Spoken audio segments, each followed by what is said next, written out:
You've heard a lot about FSGS, minimal change disease, and the broad principles of management. And I'm going to really focus on treatment of FSGS as we practice it today in the clinic, and then discuss some of the newer therapies, what's new, what has been tried, and what are general approaches to treatment. So we'll cover all of these points one by one. So once FSGS is diagnosed on a biopsy, what are our goals of treatment? What do we hope to achieve? What we hope to achieve is complete remission. And when we say that, we mean absence of proteinuria. That's not always achievable, but that's our ultimate goal. And associated with that, if there is nephrotic syndrome, we hope that there is resolution of edema and improvement of the other markers of FSGS, the low serum albumin or blood protein and the high cholesterol. If you're not able to achieve complete remission, it's better to achieve partial remission than no remission at all. And what we mean by partial remission is some improvement in urine protein. And different investigators have used different definitions of what is partial remission. So what is improvement? Is it good enough to have a 20% decline, 50%, 80%? And that's debatable, but a 50% decline is pretty good.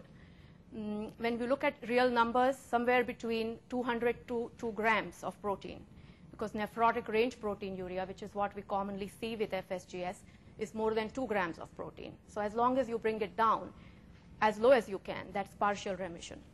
Along with that, you want to maintain kidney function, and that's an important goal. But the two are really interlinked. If you're able to achieve remission, your chances of maintaining kidney function are much higher.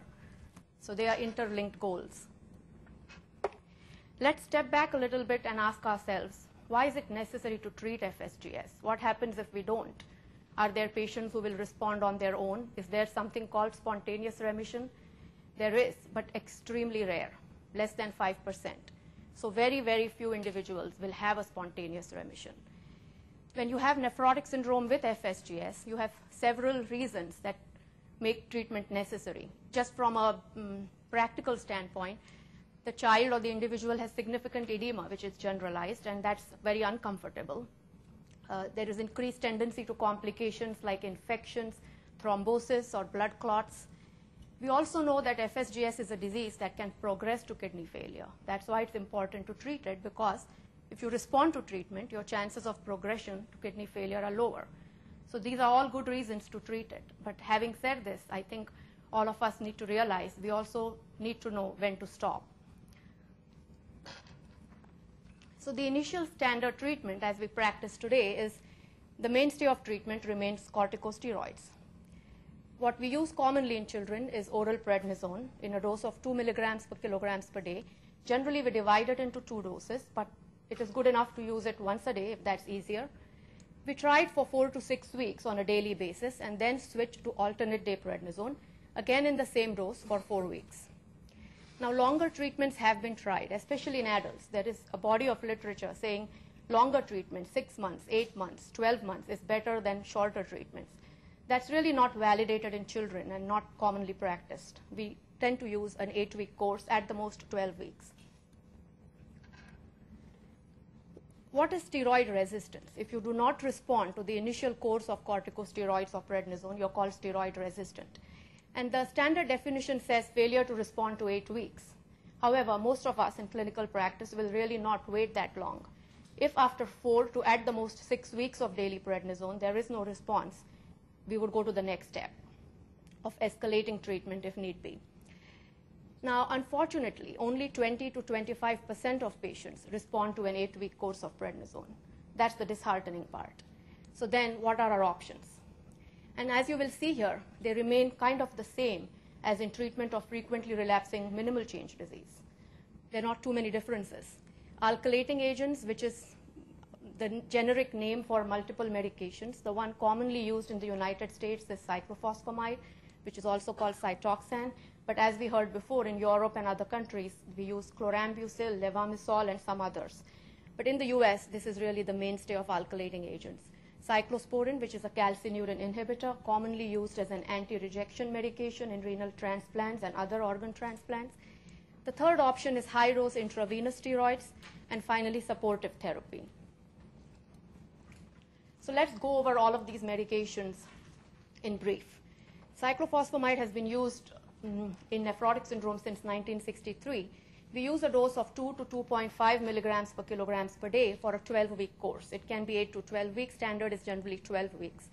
During this time, we continue alternate day prednisone. And it seems counterintuitive.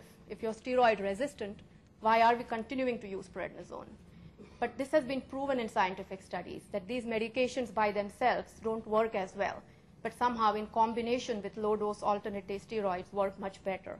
So we do continue a small dose of prednisone every other day throughout the 12 weeks and then taper it if the patient responds. Now, cyclophosphamide, when used for steroid-resistant FSGS, doesn't have a very high remission rate. And these numbers are from adults, but they are sort of similar in children. Only 17% of patients respond with complete remission, 15% with partial remission. It can also be used monthly intravenously. There are a few reports of this. It's really more for convenience than anything else, not very well documented. What are the major side effects? When we use any medication, what are we going to think about? In real life, the most important one that we monitor for is decrease in white count because it causes bone marrow suppression. So your child will need to have a blood test done almost every week to look for that. And if a white count drops below a certain threshold, we hold the medication and restart it when it improves. And it happens commonly, but generally doesn't prevent us from continuing or completing treatment.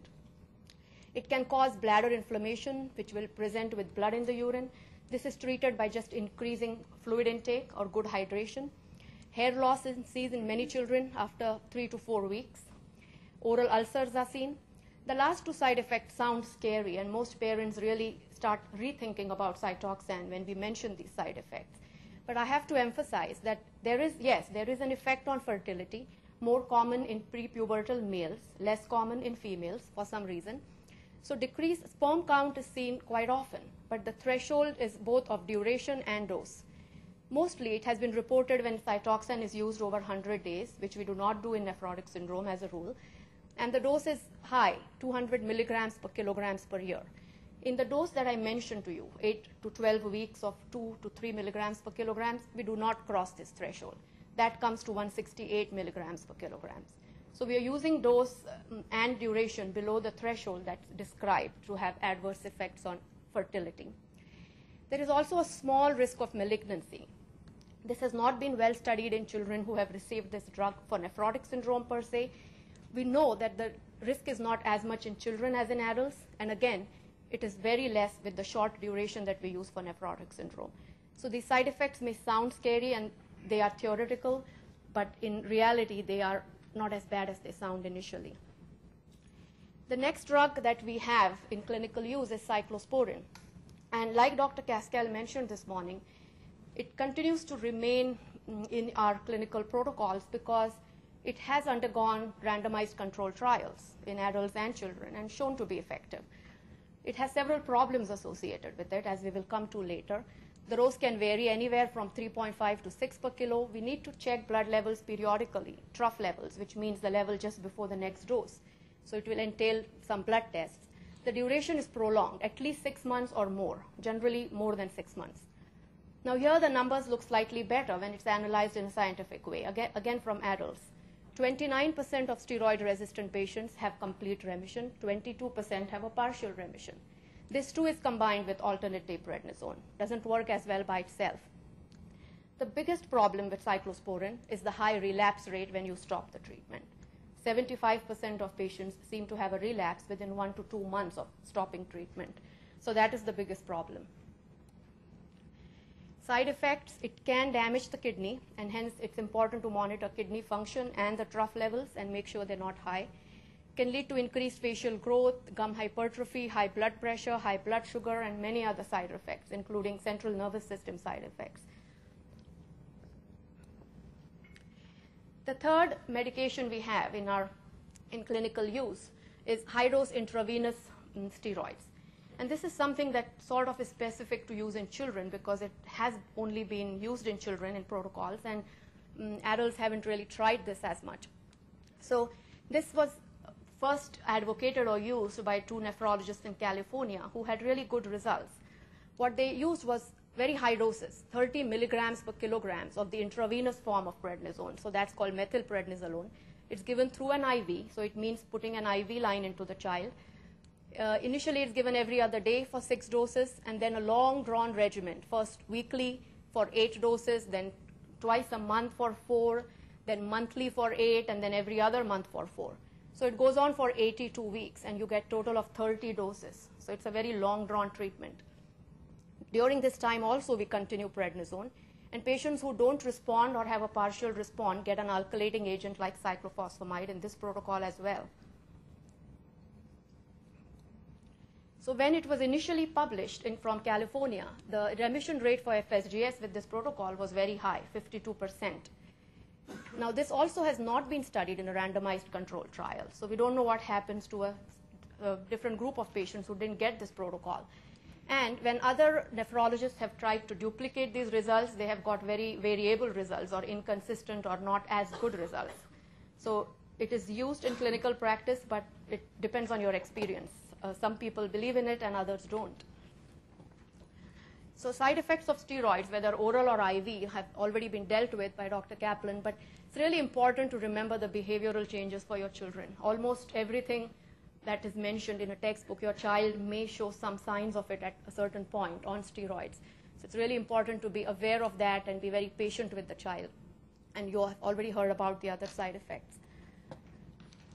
Now let's go to treatment of frequently relapsing FSGS. So there will be those 20 to 25% of patients who will respond. A lot of them, majority of them who do respond, will have frequent relapses. And by definition, frequent relapses means more than 3 per year.